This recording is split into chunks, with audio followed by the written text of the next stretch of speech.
L'affaire qui suit relate des faits réels, dont le déroulement est illustré par des reconstitutions.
Le 9 octobre 2001, vers 22 h, Gabrielle Labrelle est prise de violents vomissements et de diarrhée aiguë. Une heure plus tard, Pierre, son époux, subit les mêmes symptômes. Tour à tour, ils sont conduits aux urgences de Thann, en Alsace. Commence alors une agonie d'une rare violence. Gabrielle décède la nuit même, Pierre meurt 3 jours plus tard. Ils avaient 64 et 66 ans. Monsieur et Madame Labrelle meurent dans des conditions atroces. Ce sont des douleurs abdominales, des diarrhées, etc., avec une sensation dans la bouche très désagréable. Pierre et Gabrielle ont souffert de façon épouvantable au plan physique. Les souffrances ont été atroces. Et je dois dire que notamment les infirmières qui avaient prodigué les soins à ces moribonds, eh bien, ces infirmières étaient encore bouleversées. La violence des symptômes et la mort relativement rapide les surprennent, oui.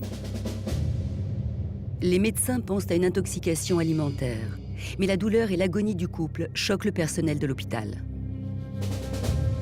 Les gens étaient complètement consternés, étonnés par rapport à ce tableau auquel ils étaient confrontés, sachant qu'on parlait d'une intoxication, mais ils ne comprenaient pas qu'on puisse mourir aussi rapidement.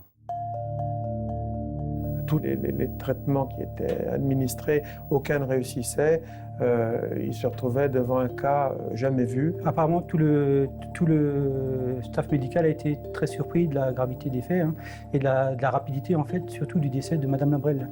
Rarement, une personne était morte d'intoxication alimentaire à cette vitesse. Par contre, ils n'ont pas d'explication. Même le papa, quand il sera transporté à Mulhouse, donc ce sera de nouvelle équipe médicale qui le prendra en charge. Et ils n'arriveront pas à déterminer de quoi il est mort. Même lui, il se pose la question sur son lit de mort, il se demande ce qui est arrivé à sa femme. Il ne peut pas l'expliquer, ça. On est dans une situation où 2 personnes présentent de façon quasi simultanée un tableau clinique très particulier, c'est-à-dire des vomissements, des vertiges, des nausées, une sensation de mal-être et des douleurs abdominales, c'est-à-dire au niveau de l'estomac et de l'intestin, très marquées. Il n'est pas acceptable sur le plan médical que 2 personnes en même temps présentent des troubles qu'on n'arrive pas à expliquer. Pour les médecins, 2 morts rapides violentes dans une même famille à quelques jours d'intervalle. C'est suspect. Ils cherchent à savoir ce qui aurait pu causer de telles souffrances. Une autopsie médicale est donc réalisée sur les corps des époux Labrelle.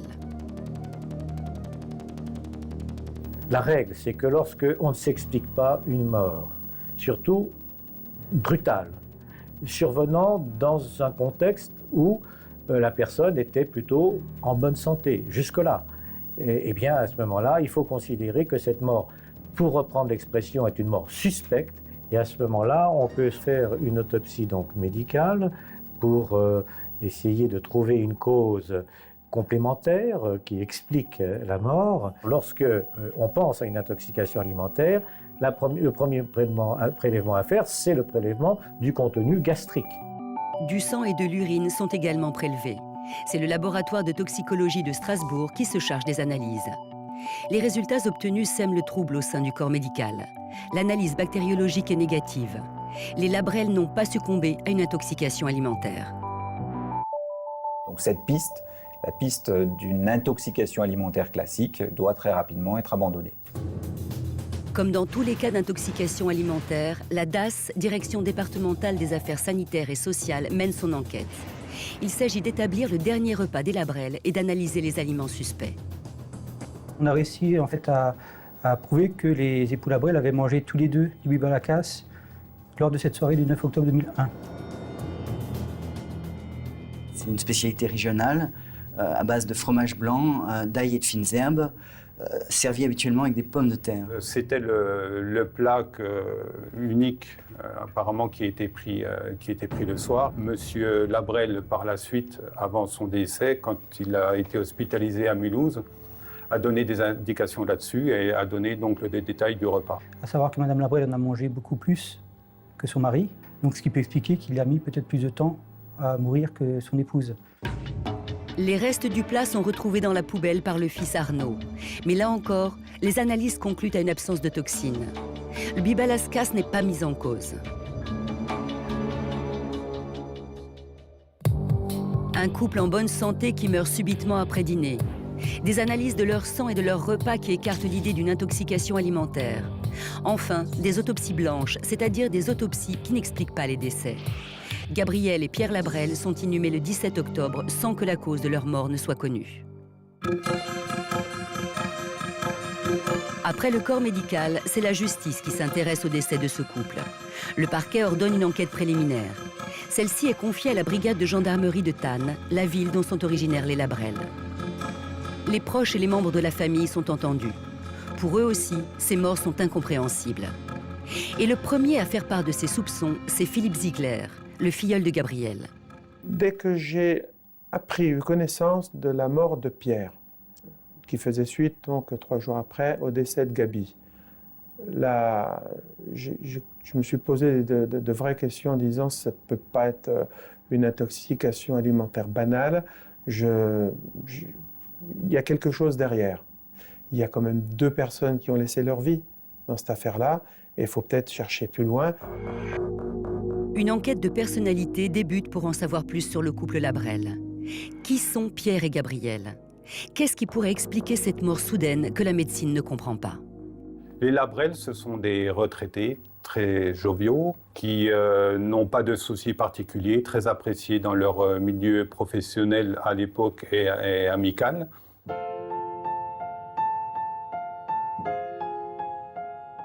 Lui avait 66 ans, elle 64 ans. Ils étaient mariés depuis de nombreuses années. De leur union sont nés en fait 2 enfants.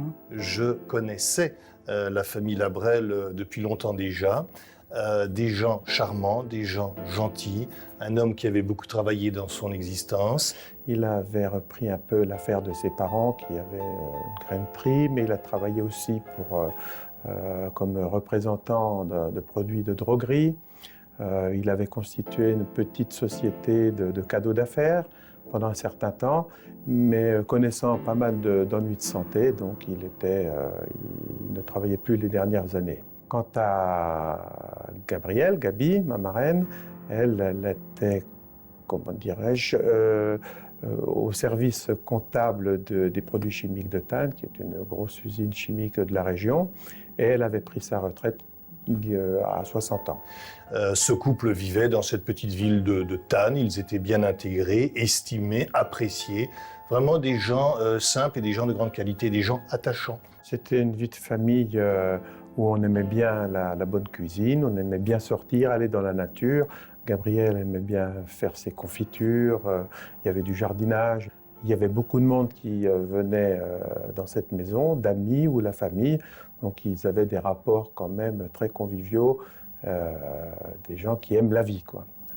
Monsieur Labrel, apparemment un peu plus bourru que son épouse, qui elle était très appréciée par plein de gens qu'elle côtoyait dans le milieu associatif à Thann, mais des gens sans histoire. Les enquêteurs apprennent que les époux Labrel ont 2 enfants. L'aînée, Florence, a 36 ans. Elle est mariée et mère de 3 enfants.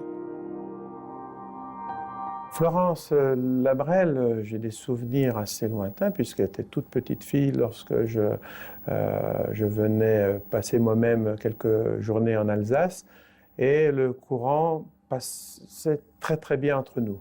Elle était déjà très intelligente, elle s'intéressait à beaucoup de choses, elle posait beaucoup de questions, mais elle était surtout très attentionnée avec ses interlocuteurs déjà petite.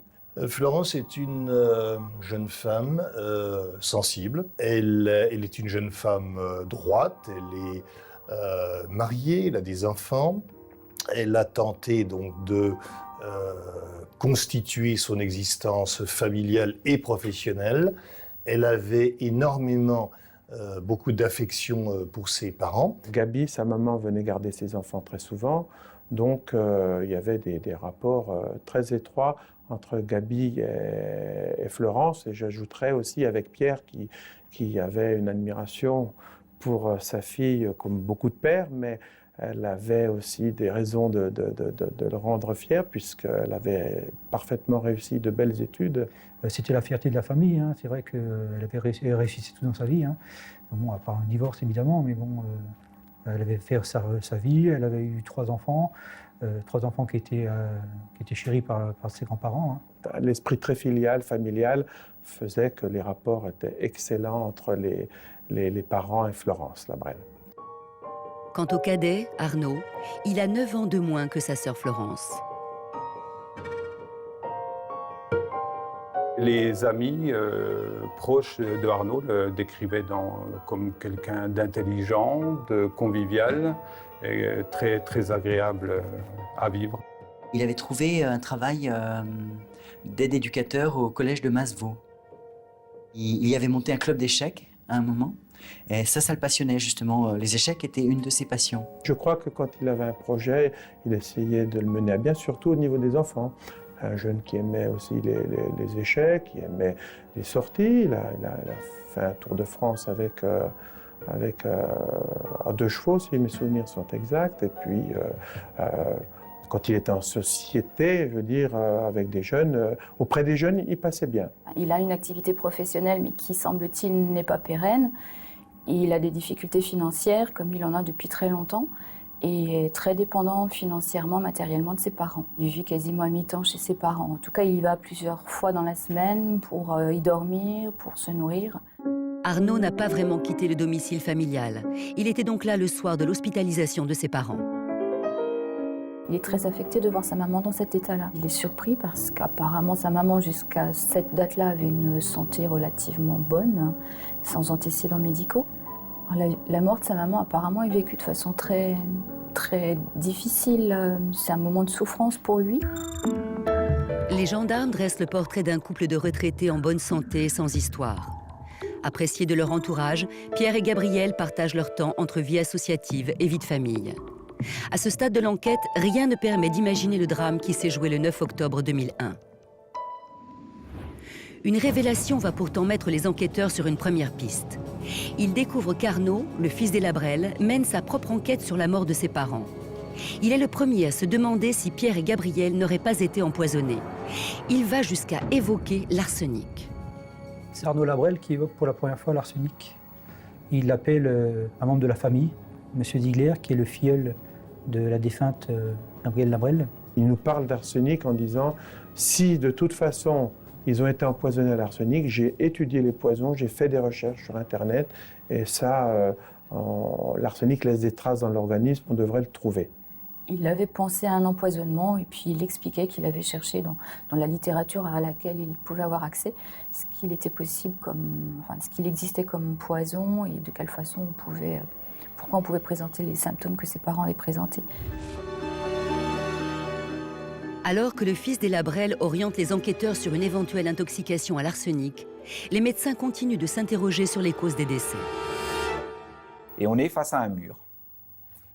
On est face à un mur parce que tout ce qu'on savait faire, on l'a fait et on n'a toujours pas trouvé. Et on est tous intimement persuadés qu'il y a un toxique là-dessous. Il nous reste une dernière solution qu'on n'a pas du tout envisagée, c'est l'analyse des métaux lourds. Les métaux lourds, ce sont des produits toxiques tels que le plomb, le mercure ou l'arsenic. Les Labrel auraient-ils pu en ingérer ou en inhaler sans le savoir? Seuls quelques laboratoires effectuent ce type d'analyse, dont celui du professeur Goulet au Havre.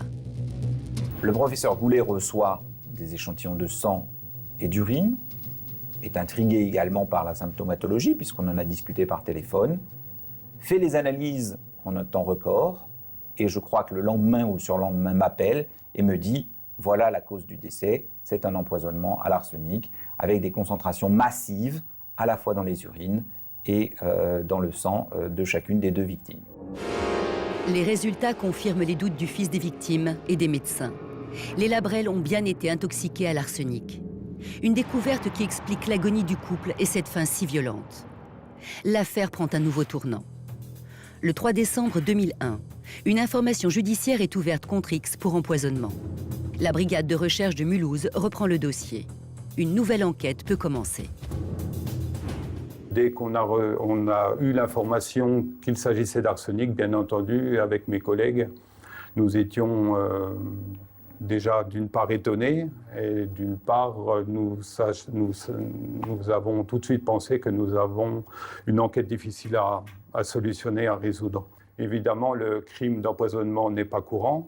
C'est un crime très difficile à résoudre et notamment à avoir des preuves à apporter pour ce genre de dossier. Disons que ça nous a obligés à faire des recherches pour savoir ce que c'était vraiment l'arsenic, ce que ça pouvait entraîner, où on pouvait trouver de l'arsenic, comment en général c'était administré et par qui. C'était ça en fait, on se posait beaucoup de questions sur ça. Cet adjudant découvre qu'il s'agit d'un poison violent et mortel à très faible dose. Présent à l'état naturel dans le sol, l'arsenic a longtemps été utilisé dans les produits chimiques de type pesticides et raticides. Moi, mon sentiment quand j'ai reçu cette enquête avec mon collègue, c'est que ça pouvait prendre deux tournures en fait. Soit on aurait des aveux rapidement de telle et telle personne, ou des témoignages qui mettent en cause un tel de façon formelle et tout ça. Et dans ce cas-là, ça allait donc durer le temps d'une enquête entre guillemets normale. Et sinon, il y avait la deuxième tournure qui là, c'est celle qui a eu lieu en fait, c'était que l'enquête allait durer un certain temps, même très longtemps. Pourquoi? Parce qu'il fallait en fait explorer toutes les pistes. Plusieurs hypothèses se dessinent alors. On a travaillé sur la thèse du rôdeur, une personne quelconque qui passait par là et qui a eu l'idée de mettre de l'arsenic dans la nourriture des époux. On avait la thèse accidentelle, on ne savait pas si le sol était imprégné d'arsenic, c'est tout à fait possible, ou qu'il y a eu un problème dans le réseau d'assainissement, dans l'eau, etc., de la propriété. Et enfin, le milieu familial, qui était le plus gros à travailler, quoi. Pour les enquêteurs, il s'agit d'aller vite. Trouver des preuves matérielles est une priorité. Ils savent que le couple a été empoisonné, mais leur mort remonte maintenant à 2 mois et leur maison n'a toujours pas été inspectée. Le 11 décembre 2001, 8 jours après la reprise en main de l'affaire par la brigade de Mulhouse, plusieurs perquisitions sont organisées simultanément, au domicile des Labrel ainsi que chez leurs 2 enfants. Donc il a été décidé de lancer une grosse opération judiciaire le 11 décembre pour premièrement déjà obtenir le maximum de renseignements en un temps assez court. Il fallait ne pas perdre de temps et agir vite dès l'ouverture de cette information. Il a été décidé d'effectuer 3 perquisitions, donc au domicile de Arnaud et de son colocataire, au domicile des parents et au domicile de Florence. Donc le but de ces perquisitions était de trouver des éléments qui pouvaient orienter notre enquête. Mais lorsque les enquêteurs et les techniciens en identification criminelle arrivent au domicile des Labrel, une surprise les attend. Alors, lorsqu'on arrive à la maison des époux Labrel, ce 11 décembre 2001, déjà on est frappé par une chose, c'est le désordre dans la maison. Tout est retourné, les tiroirs vidés, de l'alcool, des médicaments. Il y a une foule de papiers, de multitudes de papiers qui ont été jetés dans la piscine. La maison est complètement en dessus-dessous. En fait, c'est le fils qui est avec nous, qui nous accompagne, nous explique que c'est lui qui a vidé les tiroirs, qui a voulu faire de l'ordre dans la maison, la dépersonnaliser. Il faut bien savoir qu'il est resté 1 mois dans la maison entre le décès de ses parents et cette fameuse perquisition. Pendant les semaines qui ont suivi le décès de ses parents, il a été très perturbé psychologiquement. Certains témoins disaient qu'il avait bu également, donc tout ça c'était peut-être pour essayer d'échapper à la douleur et à ce qui venait de se passer. Il a mangé tout ce qu'il a trouvé dans la maison, il a voulu goûter tous les aliments qui auraient pu être ingérés par ses parents. On apprend qu'Arnaud vit très mal le décès de ses parents. Après l'enterrement, le jeune homme s'est cloîtré dans la maison familiale. Il plonge alors dans une dépression sévère qui le conduira en hôpital psychiatrique pendant une semaine. Après les premières constatations, place au prélèvement. La priorité des experts, c'est la recherche d'arsenic. À l'aide d'un aspirateur spécial, le Ionscan, ils prélèvent des particules de poussière dans les affaires personnelles des Labrelle afin d'y détecter le poison. C'est simplement un aspirateur avec au bout une membrane de cellulose qui va retenir toutes les particules. Ces particules ensuite vont être dissoutes dans de l'acide nitrique et envoyées dans des machines exactement les mêmes qui servent à doser l'arsenic dans le sang ou les urines, voire les cheveux. L'arsenic est très volatile et les experts cherchent à savoir s'il y a des traces de ce poison dans la maison des Labrelle. Plusieurs éléments sont mis sous scellé. Un tapis, des draps, de la vaisselle et des aliments. Les mêmes prélèvements sont effectués au domicile d'Arnaud et de sa sœur Florence.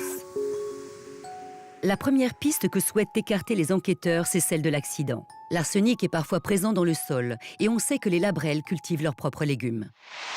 Oui, on trouve de l'arsenic à l'état naturel, en particulier dans le Sungo, donc dans le sud de l'Alsace. Il peut y avoir des contaminations, ou en tout cas il y avait des contaminations par de l'arsenic. Ils auraient pu être intoxiqués de manière accidentelle. Pour écarter cette thèse, des prélèvements ont été faits dans la terre, qui ont été analysés par l'INRA, qui se sont révélés négatifs. Donc il n'y avait pas de traces d'arsenic anormalement élevées dans le sol. Donc là encore, la thèse accidentelle est écartée.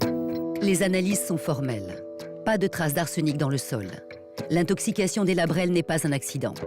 Pour les enquêteurs, le champ d'investigation se réduit. Il s'agit d'un empoisonnement et le criminel est forcément un proche. On ne peut pas être empoisonné par hasard, en général. C'est par quelqu'un qui est proche ou qui a accès à vous, à vos habitudes, et notamment à vos aliments, parce que la plupart des poisons sont ingérés par la personne. L'enquête se recentre alors sur l'entourage familial. Nous avons échafaudé rapidement l'hypothèse de la culpabilité des enfants, d'un des enfants, en l'occurrence Arnaud ou Florence.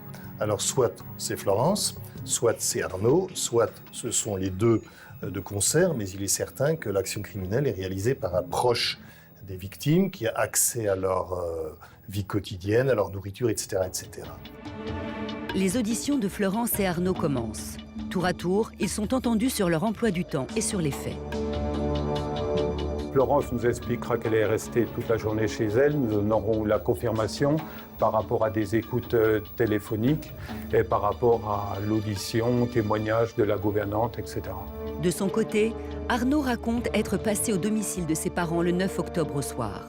Arnaud devait se rendre avec un ami à Masevaux, dans la vallée de Masevaux. Donc Mulhouse-Masevaux, on ne passe pas par Thann. En cours de route, il fait un crochet pour se rendre au domicile de ses parents. Alors il prétexte à son copain le fait d'aller récupérer une revue d'échecs à la maison.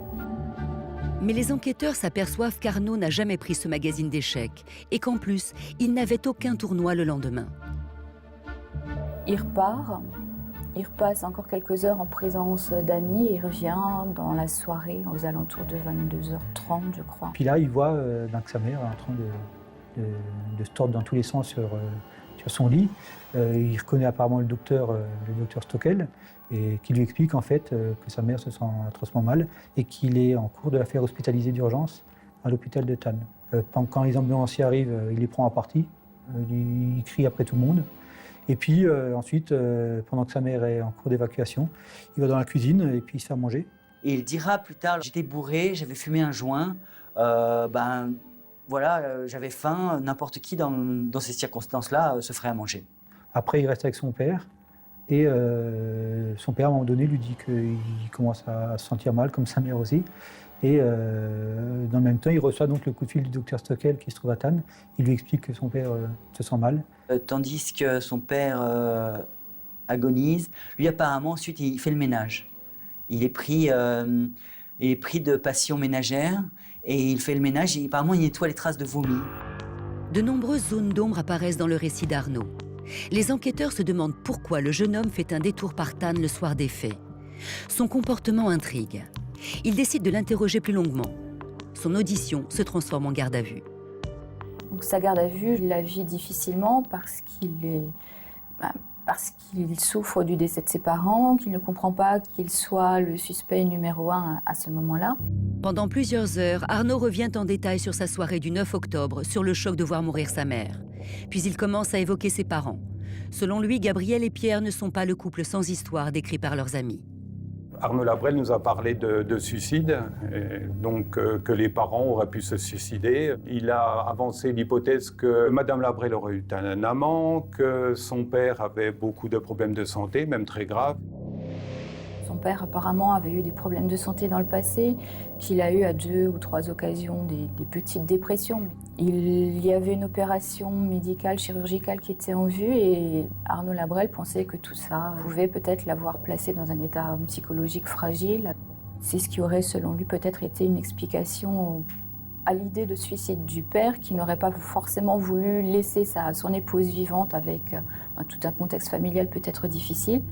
Pierre aurait-il tué Gabriel avant de se donner la mort? La piste du geste suicidaire est sérieuse. Arnaud est donc libéré. Nous mettons fin à la garde à vue de Arnaud Labrelle. Il nous a apporté un témoignage. Il est à charge pour nous maintenant de vérifier ce témoignage. L'enquête prend alors une nouvelle tournure. 2 hypothèses se dessinent. Un meurtre suivi d'un suicide de Pierre Labrelle ou un complot orchestré par leurs enfants. Si Florence et Arnaud sont impliqués, ils ont dû être en contact avec de l'arsenic. Pour le découvrir, les gendarmes demandent une analyse de leur sang et de leurs cheveux. L'enquête doit aussi se concentrer sur les époux Labrelle eux-mêmes. Le coupable se cache-t-il parmi les victimes? Le 14 décembre 2001, 2 mois après leur mort, les corps des époux Labrelle sont exhumés à la demande de la juge d'instruction. Au niveau des enquêteurs, nous attendions beaucoup de cette exhumation. L'ambiance quand on décèle une tombe, effectivement, c'est pas, ça fait bizarre, quoi, hein. Surtout que c'était la première et la seule à laquelle j'ai assisté. Effectivement, au moment de la sortie des cercueils, il y a un sentiment pesant, personne ne parle, hein. Une exhumation n'est jamais facile pour qui que ce soit quand ça concerne un proche ou un parent. On peut imaginer facilement la douleur qu'on peut ressentir déjà après l'épreuve de la mort, de l'enterrement, de l'inhumation. Ça se passe assez vite en fait, hein. Une fois que les cercueils sont dehors, les pompes funèbres les prennent de suite en charge. Donc ils sont transportés, les cercueils fermés, directement à l'Institut médico-légal de Strasbourg. Cette seconde autopsie doit révéler depuis combien de temps durait cet empoisonnement. L'arsenic a-t-il été administré aux victimes en une ou plusieurs fois? Une deuxième autopsie va permettre surtout de refaire certains prélèvements pour confirmer l'intoxication et en plus de faire des prélèvements qui n'auraient pas été faits à la première intervention. Donc on prélève à nouveau du sang, un reste d'éléments urinaires, plus différents étages du contenu digestif et bien évidemment des cheveux. Le cheveu pousse d'environ 1 cm par mois. Et donc chaque centimètre de cheveux représente la mémoire d'une exposition d'1 mois. Lorsque l'arsenic est présent dans le sang, au niveau du follicule pileux, c'est-à-dire en fait la zone de croissance d'un poil ou d'un cheveu qui se situe sous la peau, à environ 2 ou 3 mm sous la peau, il y a en quelque sorte un échange entre les cellules qui permettent la croissance du cheveu et les vaisseaux sanguins qui s'appellent à ce niveau-là des capillaires. Et donc, les cellules en croissance baignent dans ces capillaires et vont incorporer ce qui est présent dans le sang. Et c'est cette zone qui va être en contact, bien évidemment, avec l'arsenic. Et du fait de la pousse, à partir d'un certain moment, au bout de 8-10 jours, il va y avoir sorti du cuir chevelu ou de la barrière cutanée de la peau. Et puis, le cheveu va vivre sa vie, va pousser, va croître et va garder en mémoire ce qu'il a rencontré lors de sa formation et de cet échange avec le sang. Contre toute attente, on découvre que Pierre Labrelle a été empoisonné pendant 11 mois. et sa femme Gabrielle pendant 4 mois. Pour nous, enquêteurs, l'hypothèse du suicide ne peut pas tenir. Je ne connais pas beaucoup de situations, et moi personnellement je n'en ai jamais traité, où on s'intoxique pendant 11 mois pour ensuite se donner en quelque sorte un coup de grâce avec une quantité massive. C'est quelque chose de tout à fait exceptionnel, je ne sais même pas si ça existe. En tout cas, ça ne va pas dans le bon sens. Cette piste d'un acte désespéré de Pierre ne tient plus.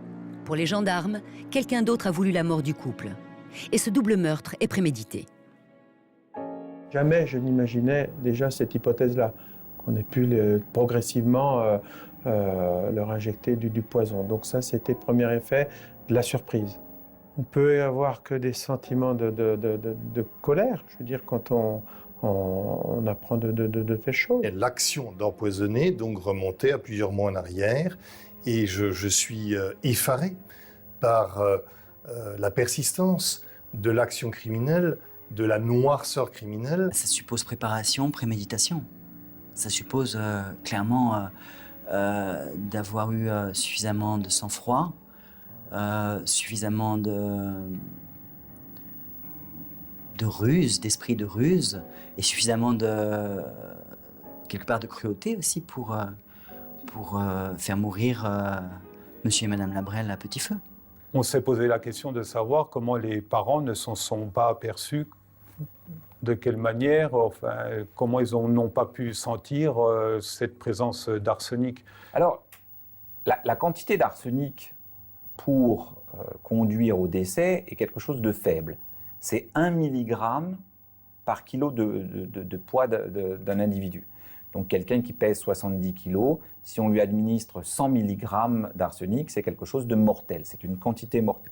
100 mg, c'est rien, c'est vraiment rien. Donc, si vous voulez, des quantités plus faibles passent tout à fait inaperçues, à l'exception d'une odeur un petit peu particulière, aliacée de l'arsenic. Mais cette saveur aillée était la même que celle du bibalascas consommé par les victimes le soir de leur mort. Pour les enquêteurs, les affaires d'empoisonnement comme celle des Labrelle sont difficiles à résoudre, car il est rare que l'auteur reconnaisse les faits. Il est vrai qu'il est très difficile de donner la mort brutalement à un être humain. C'est très difficile, c'est beaucoup plus résistant que ce qu'on pourrait imaginer, ça va se défendre, ça va se battre, et ça va être vraiment très difficile, et parfois c'est un peu méconnu cette dimension. Alors on peut imaginer que la facilité, ça peut être le poison. Alors le crime d'empoisonnement est un crime assez particulier parce que c'est un crime qui appelle une certaine esquive, le secret, le mensonge. Ce n'est pas un crime qui est violent, brutal, paroxystique, sanglant. Il y a là une façon finalement de mettre à distance le crime qu'on est en train de commettre et finalement de s'en sentir moins responsable. C'est vrai que le poison permet une espèce de médiation entre la victime et l'auteur, hein, de mise à distance. Et finalement, l'idée que peut-être on est moins concerné par ce qu'on fait, par la violence de ce que l'on fait.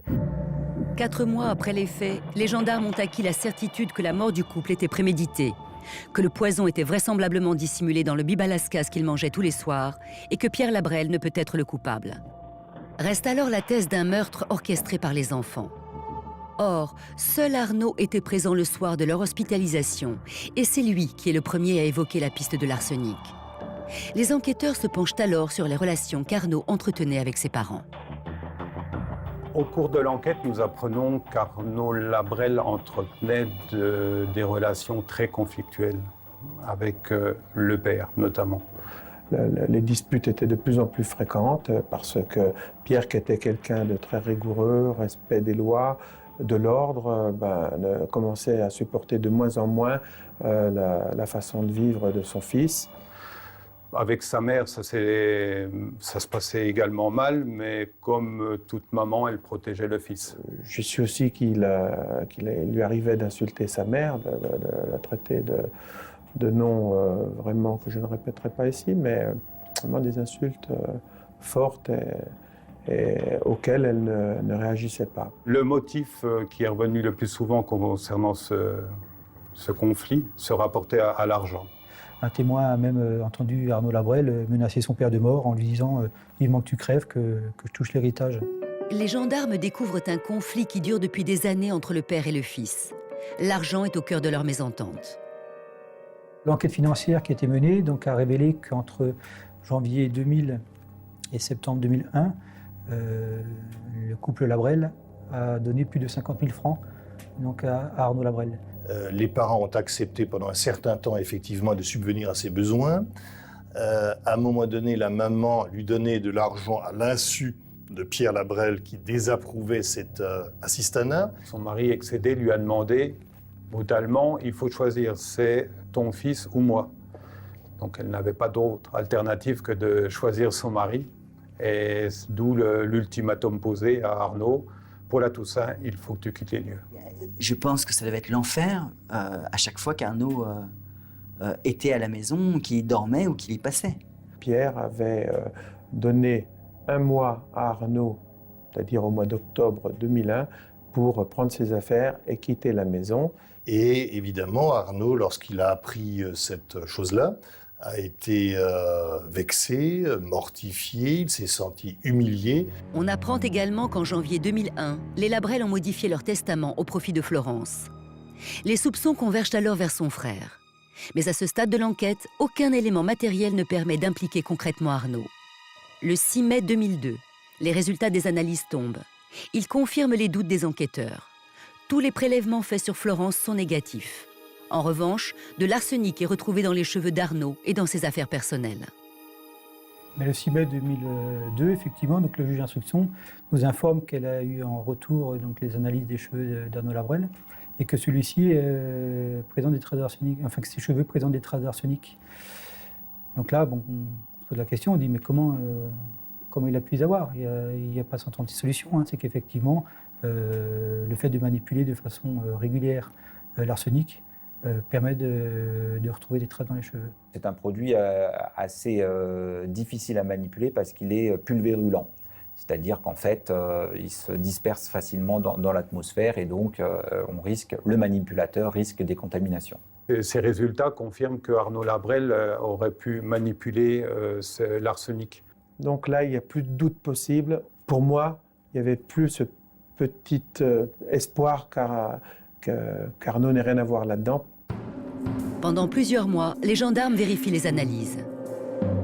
Le 17 mars 2003, à 10h du matin, Arnaud Labrelle est interpellé et de nouveau placé en garde à vue dans les locaux de la brigade de recherche de Mulhouse. Nous décidons de le placer une seconde fois en garde à vue. On estime qu'à ce stade de l'enquête, on a fait le tour de toutes les hypothèses, qu'on a exclu en fait toutes les hypothèses sur lesquelles on avait travaillé depuis le début, hein, qu'on espérait, qui nous disent enfin qu'ils passent aux aveux, qui nous disent s'il avait tué ses parents ou pas, quoi. La stratégie était de lui faire raconter de nouveau toute son histoire, surtout l'emploi du temps. Par rapport aux analyses, lui démontrer que lui seul pouvait administrer ce poison. Nous, on avait plein d'éléments et qui nous donnent des explications sur les produits, enfin les doses d'arsenic qu'on avait trouvées sur ses vêtements, et uniquement sur ses vêtements. Arnaud expliquait la présence d'arsenic dans ses affaires de façon très simple. Il explique qu'il arrive au domicile de ses parents le 9 octobre, qu'il voit ses parents malades, vomir, et qu'après le départ à l'hôpital de ses parents, il est resté au domicile de ceux-ci, qu'il a nettoyé la maison, ce qui n'est pas contesté, et qu'il a ainsi pu être au contact de salissures, de vomi des parents, et qui aurait pu contaminer une partie des vêtements qu'il portait. Les enquêteurs écoutent cette version, mais ils n'y croient pas. Les expertises sont formelles. Arnaud a manipulé de l'arsenic pendant plusieurs mois, et pas uniquement le soir du dernier dîner de ses parents. Il joue le gars qui ne comprend pas. À chaque question qu'on lui pose, de toute façon, il répond par sa façon volubile. Il se lance dans des discours, des réponses qui durent 10 minutes, un quart d'heure, à tel point que les enquêteurs, à un moment donné, nous raconteront qu'ils devaient le stopper, quoi, dire maintenant, vous répondez à la question qu'on vous pose et n'embrayez pas sur autre chose. Et lui, il reste, il maintient que c'est pas lui, qu'il n'a rien à voir dans la mort de ses parents. Il est effectivement pas du tout dans la posture de quelqu'un qui va avouer. C'est quelqu'un qui qui se force à maintenir le contrôle sur lui-même, parce qu'en ce faisant, il pense qu'il va s'en tirer. Mais les preuves contre Arnaud sont tangibles. Il y a des traces d'arsenic dans ses affaires, et personne d'autre que lui n'a eu la possibilité d'empoisonner les Labrel. Et puis Arnaud a un mobile. Ses parents ne veulent plus l'entretenir financièrement. Le 18 mars 2003, il est donc mis en examen pour empoisonnement avec préméditation de Pierre et Gabrielle Labrel. Mais Arnaud continue de clamer haut et fort son innocence et des zones d'ombre subsistent. C'est toujours frustrant de ne pas avoir les aveux de la personne. Pourquoi? Parce que même si on est convaincu que c'est la personne qu'on a affaire au bon auteur qui est devant soi, pour nous, il y a quand même des zones d'ombre dans cette enquête. Pour commencer, par exemple, la soirée du 9 octobre, quand il vient au domicile à 20h, 20h15, est-ce qu'il vient pour vérifier si ses parents sont morts ou est-ce qu'il vient pour mettre la dose mortelle dans le bib à la casse? Deuxième énigme, c'est l'origine de l'arsenic. L'enquête a révélé qu'il était très difficile de se procurer un tel poison. Comment le jeune homme a-t-il fait? Nous n'avons jamais pu obtenir de réponse quant à l'origine de l'arsenic et de quelle manière il a pu se produire ce poison. Il faut savoir que nos investigations multiples pour trouver une réponse, on sait qu'actuellement c'est très réglementé, très strict, et tout le monde, le kidam, ne peut pas trouver un tel produit.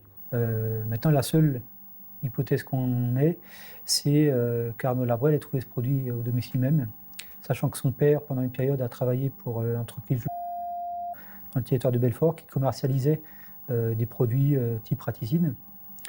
Donc peut-être que le père, à cette époque, aurait pu ramener un produit à la maison qui était dangereux et bien sûr qu'à l'époque était moins réglementé qu'actuellement, donc peut-être plus dosé en arsenic. On n'a jamais retrouvé ce poison, mais on peut inférer, on peut supposer que lorsqu'Arnaud Labrel a utilisé l'arsenic, il a utilisé en fait des stocks qui restaient de cette mort au rat, essentiellement à base d'arsenic que détenait son père. Il n'a pas eu besoin d'aller chercher loin. Cette hypothèse n'a pu être vérifiée, car le pot d'arsenic aurait été détruit par Arnaud lui-même lors du ménage effectué après la mort de ses parents. Enfin, la personnalité d'Arnaud intrigue. Quand on lui pose des questions, il se tait. Quand on ne lui demande rien, il parle. Les enquêteurs se souviennent qu'il est le premier à parler d'empoisonnement et à évoquer l'arsenic. Arnaud a voulu jouer au plus fin. Il s'est comporté en manipulateur, en joueur d'échecs qu'il est, en voulant... Vous savez, aux échecs, il faut toujours essayer d'anticiper les coups de la partie adverse. C'est une règle échiquienne bien connue. Et je crois que là, Arnaud a commis dans sa stratégie malsaine de défense une erreur colossale. Alors ça, pourquoi il est le premier à parler d'arsenic, c'est difficile à dire. On a donc dit que quand on est un grand stratège, la meilleure défense c'est l'attaque, et qu'il avait en quelque sorte parlé d'arsenic pour pouvoir dire ensuite ce qu'il a dit. Si c'était moi, je ne l'aurais pas dit. Mais ça a pu aussi lui échapper. Et qu'il ait ensuite trouvé quelque chose à dire qui permette de penser que ça avait été délibéré, alors que ça, peut-être, ça ne l'a pas été.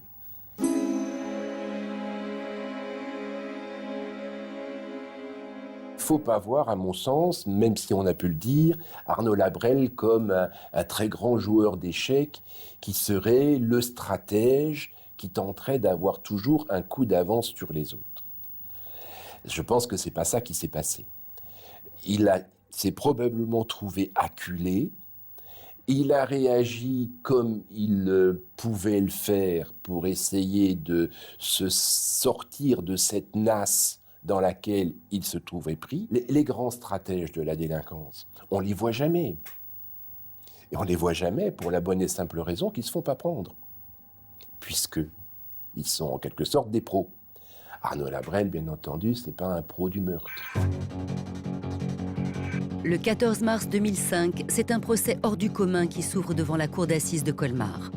Dans le box des accusés, Arnaud comparaît pour un double parricide, pour avoir empoisonné à l'arsenic pendant plusieurs mois son père et sa mère. Face à lui, sa propre famille et notamment sa sœur. À la cour d'assises, Florence était crucifiée. Je dis crucifiée parce qu'elle souffrait intensément. Elle souffrait de la mort des parents. Elle souffrait de ce que l'assassin soit Arnaud, elle souffrait de la stratégie de défense d'Arnaud qui, depuis toujours, a contesté l'évidence, a dit « moi, je n'ai rien fait ». Très rapidement, on s'est rendu compte que la plupart des témoins étaient des témoins à charge, que chaque témoin qui comparaissait à la barre, même ceux qui avaient un peu de retenue, avait la conviction qu'Arnaud Labrelle était responsable du décès de ses parents. Et c'était d'autant plus difficile qu'on n'avait pas d'explication crédible ou même pas d'explication du tout de la part d'Arnaud Labrelle à certaines questions qu'on lui posait. C'est quelqu'un qui a parlé énormément, mais qui parlait sans rien dire et qui n'apportait pas de réponse aux questions qu'on lui posait. Autant il était disert quand on le laissait s'exprimer, autant dès que les questions étaient vraiment embarrassantes pour lui, il n'avait aucune explication à fournir. La cour demande à l'accusé comment il a réagi lorsque ses parents lui ont annoncé leur volonté de lui couper les vivres. Arnaud se tait. À mon sens, la personnalité d'Arnaud Labrelle est ce qu'on appelle une personnalité narcissique. Alors, il faut faire attention aux termes. Contrairement à ce qu'on pourrait croire, la personnalité narcissique, c'est pas du tout la personne qui se regarde dans le miroir et se trouve le plus beau tous les jours. C'est pas la Castafiore. Ah, je ris de me voir si belle en ce miroir. C'est quelqu'un qui ne veut pas s'engager, ou ne peut pas, ce qui revient au même, ne peut pas ou ne veut pas s'impliquer, et qui a la position selon laquelle tout doit lui venir sans qu'il ait rien à faire pour l'obtenir. Le système sur lequel il vit, à savoir que même s'il ne fait rien, tout lui vient tout seul, ce système-là va devenir absolument impossible à perpétuer. Il faudra alors qu'en quelque sorte, il se mouille, qu'il s'engage, qu'il entreprenne, ce qui irait à l'encontre absolue de la manière d'être qu'il a eue jusqu'à présent. Arnaud Labrelle aussi, très souvent, entre inflation et déflation narcissique. Et il est soucieux de préserver une image de lui-même. Et je pense que c'est ce qui l'a amené à se défendre ainsi face à l'ultimatum et à un effondrement psychique consécutif au rejet des parents à ce moment-là. C'est un garçon qui ne supporte pas qu'on puisse aller contre sa volonté. Et puis au plan tout simplement matériel, le robinet financier était fermé par les parents. C'était violent pour lui, enfin il a ressenti cela comme quelque chose de violent. Il ne l'a pas accepté et cette situation a fortement contribué à l'accentuation du passage à l'acte de l'action criminelle. Ce qui intrigue le plus la cour, c'est cette mort terrible qu'il a choisie pour ses deux parents. L'arsenic est un poison extrêmement violent. Cette affaire est particulière parce que, d'une part, il y a cette intoxication à la fois lente et tout d'un coup massive. Et ça, c'est pas fréquent du tout. Ensuite, parce que dans les parricides, il y a rarement empoisonnement. L'auteur présumé est une personnalité, alors évidemment fragile, avec des relations particulière, difficile avec le père, avec une relation à la mère où détachement et en même temps dépendance sont mal réglés, à la fois par lui et par elle. Donc on voit bien que tout est construit comme ça pour qu'un jour ça aille mal. Mais ce qu'il y a de particulier, c'est justement qu'il ait pensé à ce scénario qui dure et qui tout d'un coup va exploser par l'acte final qui revient à la mort des parents. Alors tuer ses deux parents, c'est quelque chose qui heurte le bon sens. Il le dira d'ailleurs lui-même, c'est l'horreur. Mais c'est aussi couper ses racines, couper ses origines, ses liens de filiation, se couper de toutes ses origines et c'est même lié à un fantasme d'auto-engendrement. C'est-à-dire, je n'ai plus de parents, je n'ai plus d'ascendants. Voilà. Confronté aux questions de la cour, Arnaud Labrelle n'expliquera jamais son geste et continue de clamer son innocence. Non, je ne pense pas qu'il aurait pu avouer être l'auteur du meurtre de ses parents, car c'est quelque chose qui en soi est terrible moralement. Comment, à partir d'un substrat de haine intrafamiliale, à un moment, ça commence à bouillir et à dépasser le liquide boue, il se répand hors et puis ça commence à envahir tout et à dépasser tout. Et en fait, il y a des cliquets, des verrous qui sautent, les limites, etc. Et on en arrive à un plan criminel délirant. C'est véritablement tout à fait exceptionnel. Et je dois dire que j'ai vécu un certain nombre d'affaires criminelles, c'est vraiment, comment dirais-je, plus que surprenant. Et véritablement, je sais que ce drame criminel restera très longtemps dans ma mémoire d'avocat et d'être humain, tout simplement. C'est une affaire triste au possible, je veux dire, c'est que du gâchis. Au départ, même si enfant un peu difficile, c'était quand même une famille où il y avait de l'amour. Les gens, Pierre et Gabriel étaient fiers de leurs enfants, étaient contents, un peu moins après, suivant le parcours de Arnaud, mais ils n'étaient pas rejetés pour autant. Pour toutes les fois où je me suis trouvé au sein de cette famille, Arnaud était comme les enfants d'une autre famille. Je veux dire, les parents faisaient tout pour qu'il réussisse. Vendredi 18 mars 2005. Après 5 jours de procès et 2h30 de délibéré, Arnaud Labrelle est condamné à la réclusion criminelle à perpétuité, assortie d'une peine de sûreté de 22 ans. En appel, sa peine à la réclusion criminelle à perpétuité est confirmée, mais la période de sûreté est ramenée à 18 ans.